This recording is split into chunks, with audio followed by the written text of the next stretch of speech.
Doctor Yunus সরকারের সময় আপনার যারা ক্ষমতায় ছিল, বিএনপি ক্ষমতায় আসার পর নির্বাচনের পরে কিন্তু তারা কেউ আপনার ক্ষমতায় তারা থাকতে পারেনি। দু একজন থেকেছে। মোটামুটি একটা চেঞ্জ এসেছে। আগে যারা ছিল তাদেরকে বাতিল করা হয়েছে। এখন বাংলাদেশ যে ক্রিকেট বোর্ডটা রয়েছে, তো এটা কেন ব্যতিক্রম থাকবে? এখানেও তো একটা ইলেকশন দরকার। হ্যাঁ, অবশ্যই ইলেকশন দরকার। এই জায়গার লোক যারা আছে তাদেরকেও ছাঁটাই করা দরকার। কেন করা দরকার সেইটা নিয়ে স্টেপ বাই স্টেপ আলোচনা করছি। দেখেন, আপনার নির্বাচনটা যদি সঠিকভাবে হতো, নির্বাচনটা যদি ফেয়ার হতো, তাহলে কিন্তু আবার এই বোর্ড নিয়ে কোনো প্রশ্ন থাকতো না। এবং বুলবুল এবং আপনার আসিফ আকবর এরা যেভাবে দালালি শুরু করেছে, এই আসিফ আকবর, আমি পার্টিকুলার তার নামটা বলছি, আসিফ আকবর, সে যেভাবে দালালি শুরু করেছে, যেরকম আপনার ফাপড় দিচ্ছে, একের পর একটা ফাপড় দিয়ে যাচ্ছে যে সাংবাদিক যারা রয়েছে, তিনি নাকি সময়ের কারণে তাদের এগেনস্টে সেই স্টেপ নিতে পারছে না, পদক্ষেপ নিতে পারছে না। তার ইন্টারভিউ গুলো আছে আপনার টিভি শোতে, সেইগুলো আপনারা দেখলেই বুঝতে পারবেন। এই আসিফ হচ্ছে একজন মাতাল আসিফ। আপনার কি কখন কাকে নিয়ে কথা বলবে সে নিজেও জানে না। একবার তামিম ইকবালকে নিয়ে মন্তব্য করে, একবার আমিনুল হককে নিয়ে মন্তব্য করে। আমিনুল হককে নাকি সেই রাজনীতি শিখিয়েছে। ভাই রে ভাই, এই লোকটা যে এত চাপাবাজ, এত ফাপড়বাজ একটা লোক, এই লোকের জন্য আজ ক্রিকেটের এই অবস্থা। তার সাথে ক্রিকেটের কি সম্পর্ক রয়েছে আল্লাহ ভালো জানে। সে জীবনে ক্রিকেট, আমরা শুনেছি সে নাকি ডিভিশনে খেলেছে। আল্লাহ জানে সে কোন ডিভিশনে খেলেছে। কোনো ফুটেজ তো নাই, কোনো ফুটেজ তো নাই।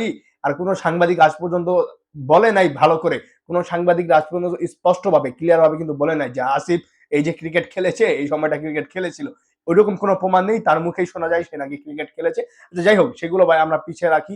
তো এর মতো একটা নোংরা লোক যদি আপনার এম নাজমুল, আসিফ, এদের মতো নোংরা লোক যদি আপনার বিসিবিতে থাকে, তাহলে আমার মনে হয় বিসিবি একদম ধ্বংস হয়ে যাবে। এর চেয়ে ভালো আমার মনে হয় আমিনুল হক, সে এখনো কোনো পদক্ষেপ নিচ্ছে না। কখন নেবে, কবে নেবে আমি জানি না, কিন্তু সে নেবে। এবং এই যে ক্রিকেট বোর্ড রয়েছে, এদেরকে খুব দ্রুত ছাঁটাই করে দেওয়া দরকার। এরা যদি আপনার বোর্ডে থাকে, আমার মনে হয় বোর্ডের বেহাল দশা হবে এবং বাংলাদেশ ক্রিকেট নেক্সট 4 বছরের মধ্যে একদম মুছে যাবে ক্রিকেট ইতিহাস থেকে, যদি এরা থাকে। এখন তাদের অনেক জনসমর্থন রয়েছে, আপনার ম্যাক্সিমাম লোক তাদের সাপোর্ট করছে, ম্যাক্সিমাম লোক তাদেরকে মানছে। যে আমি আমি বুঝি না ভাই, বাংলাদেশের মানুষ এরকম একটা অবস্থা ভাই।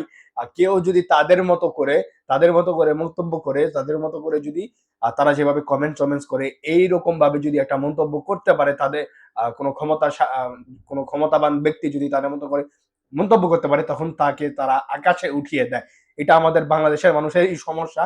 তো এম নাজমুল আপনার যে বক্তব্যটা দিয়েছিল যে টাকা দেওয়া বন্ধ করে দেওয়া দরকার, তাদেরকে টাকা দেওয়া বন্ধ করে দরকার। এটা কিন্তু কমেন্ট বক্সে আমরা প্রায় সময় দেখতাম যে কমেন্ট বক্সে আপনার পোলাপাইনরা কমেন্ট করতো যে তাদের বেতনটা বন্ধ করে দিলেই পারফরমেন্স বেরিয়ে আসবে। ভাই, এই যে নোংরামি গুলো হচ্ছে, এই যে আপনার জঘন্য কাজগুলো করছে তারা, এবং পাবলিক যেটা খায়, পাবলিককে সেটাই খাওয়াচ্ছে, সেটাই খাওয়ায় তারা যে ক্ষমতায় থাকতে যাচ্ছে।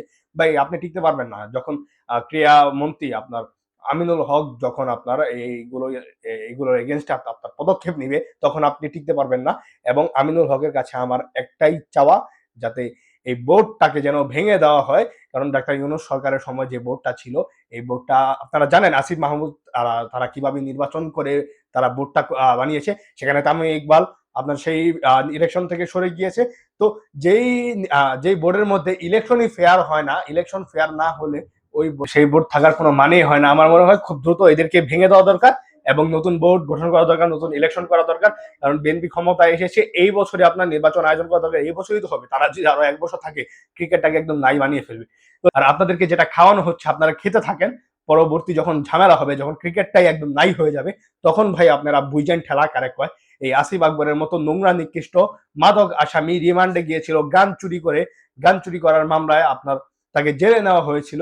তো এইরকম আসামিগুলো যখন ক্রিকেট বোর্ডের মধ্যে ঘুরে, এরকম আপনার পাক পবিত্র জায়গায় ঘুরে ক্রিকেটের মতো, এদের মতো নোংরা লোকগুলো, তখন আমার মনে হয় সেই জায়গায় আর ভালো থাকে না, সেই জায়গাটা নষ্ট হয়ে যায় এবং তারা নষ্ট করে অলরেডি ফেলেছে। তো এই হচ্ছে টোটাল আলোচনা। আপনারা কি মনে করছেন? কমেন্ট বক্সে আপনাদের মন্তব্য মতামত জানিয়ে দিতে পারেন। ভালো থাকবেন, সুস্থ থাকবেন। ধন্যবাদ সবাই।